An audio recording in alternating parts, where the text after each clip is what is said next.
అభివందనములు తెలియజేస్తా ఉన్నాడు. సంఘపు ప్రార్థన పేతురు విడుదల ఎంత మెరకలిది అపుస్తల కార్యం 12వ అధ్యాయంలో మనం చూస్తాం. అక్కడ ఏ రోజు రాజు యేహోను సహోదరుడనే యాకోబును చంపించిన పిమ్మట ఎమ్మట పేతురు పట్టబడ్డాడు. పేతురు పట్టబడ్డ తర్వాత పేతురును తీసుకెళ్లి చెరసాలలో వేయించినారు. ఆ రోజు అతను చంపబడాలి, కానీ ఆ రోజు తప్పించబడ్డాడు. కారణం ఏంది అని అంటే అది పులియని రొట్టెల పండగ దినాలు.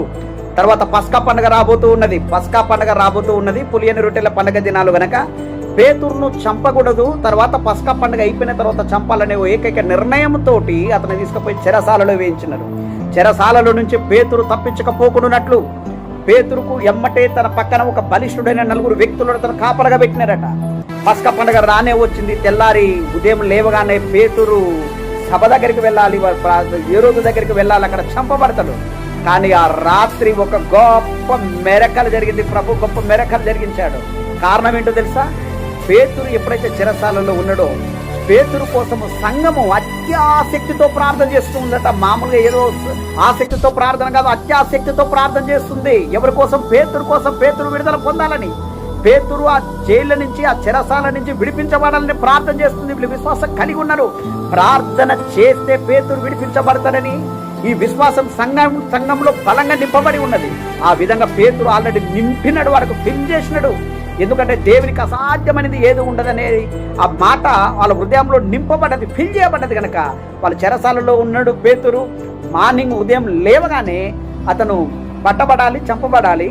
కానీ ఆడ మెరకల కోసం వెయిటింగ్. ఎవరు? సంఘం వెయిటింగ్. అక్కడ ఇంకొకరు వెయిటింగ్. ఎవరు? పేతురు వెయిటింగ్. పేతురు తెలుసు, సంఘానికి తెలుసు దేవుడు కార్యాలు చేయగలుగుతాడని. అందుకనే పేతురు ఏం చేసిందో తెలుసా? 2 బలిష్ఠుల మధ్యలో అతను పడుకోబెడితే అతని చేతులకు సంఖ్యలు వేస్తే హ్యాపీగా సంతోషంగా నిద్రపోతా ఉన్నాడు. పొద్దుగాల లేస్తే ఉదయం లేవగానే చంపబడాలి. ఇంకా జనరల్గా అయితే ఎవరికైనా కూడా ఉదయం మామూలుగా జైళ్ళలో మనం చూసిన మార్నింగ్ ఉరి శిక్ష ఉందనుకో, రాత్రి నిద్రే ఉండదు. బాబు నీకు మార్నింగ్ ఉరి శిక్ష ఉంది అని చెప్పినాం అనుకో, రాత్రి ఎవరు నిద్రపోరు. కానీ పేతురు ఏం చేస్తుందో తెలుసా? హ్యాపీగా సంతోషంగా నిద్రపోతా ఉన్నాడు. ఆ రాత్రి ఒక గొప్ప మెరకలు జరిగింది. ఉదయం పేతురు చంపబడాలి, రాత్రి పేతురు తప్పించబడాలి. ప్రైజ్ ది లార్డ్, హల్లెలూయా. ఆ రాత్రి పేతురు తప్పించబడడం కోసం దేవుని యొక్క దూత ఎప్పుడైతే ఆ చెరసాలలో నిలిచి ఉన్నదో ఆ రూమ్ అంతా ప్రకాశవంతమైన వెలుగు చేత నింపబడ్డది. ఎప్పుడైతే వెలుగు చేత ప్రకాశవంతంగా నింపబడ్డదో పేతురుని లేపి ఆ దూత చెప్తా ఉన్నది పేతురుతో. పేతురుని లేపగానే అతను చేతుకున్న సంఖ్యలన్నీ కూడా తెగిపడ్డాయట.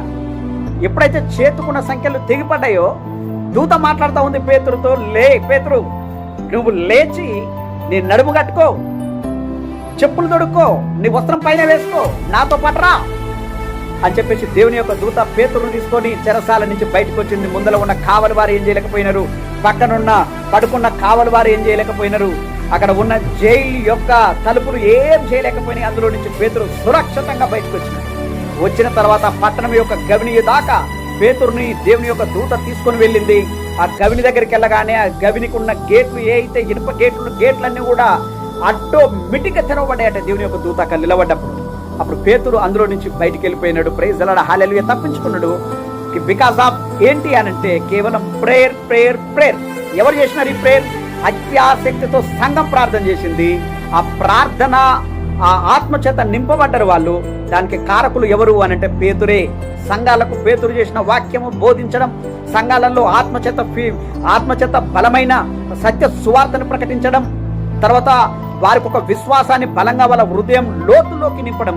పేతురు ఎప్పుడైతే సంఘాలలో బలమైన వాక్యం బోధించి హృదయములలో పరిశుద్ధాత్మ చేత నింపబడాలని, వాళ్ళ ప్రార్థన ఖచ్చితంగా దేవుడు వింటాడని, సమాధానపరచడని ఎప్పుడైతే వాళ్ళ హృదయాలను నింపిండో ఈరోజు ఆ ప్రార్థనే పేతురుని చెరసాల నుంచి బయటికి తీసుకొని వచ్చింది. ప్రైజ్ ది లార్డ్, హల్లెలూయా. దేవుని యొక్క దూతను ఏ సిచ్యువేషన్స్ లో ఉన్నా, ఏ పరిస్థితులలో ఉన్నా, ఎలాంటి భయంకరమైన సిచ్యువేషన్స్ లో ఉన్నా దాని నుంచి విడిపించుటకు దేవుడు దేవుని యొక్క దూతను నీ యొద్దకు పంపబోతూ ఉన్నాడు. నువ్వు విశ్వసించి, నువ్వు ఇదిగో నీ కోసము నువ్వు ఏ ప్రయాస పడుతూ ఉన్నావో, ఏ ఇబ్బంది పడుతూ ఉన్నావో, ఏ యాతన పడుతూ ఉన్నావో దాని నుంచి విడిపించుటకు ప్రభువు నీకు తోడై ఉండబోతూ ఉన్నాడు. ప్రభు నీ యొద్దకు రాబోతూ ఉన్నాడు. అవసరమైతే దేవుని యొక్క దూత నీ యొద్దకు రాబోతూ ఉంది. Praise the lord, hallelujah.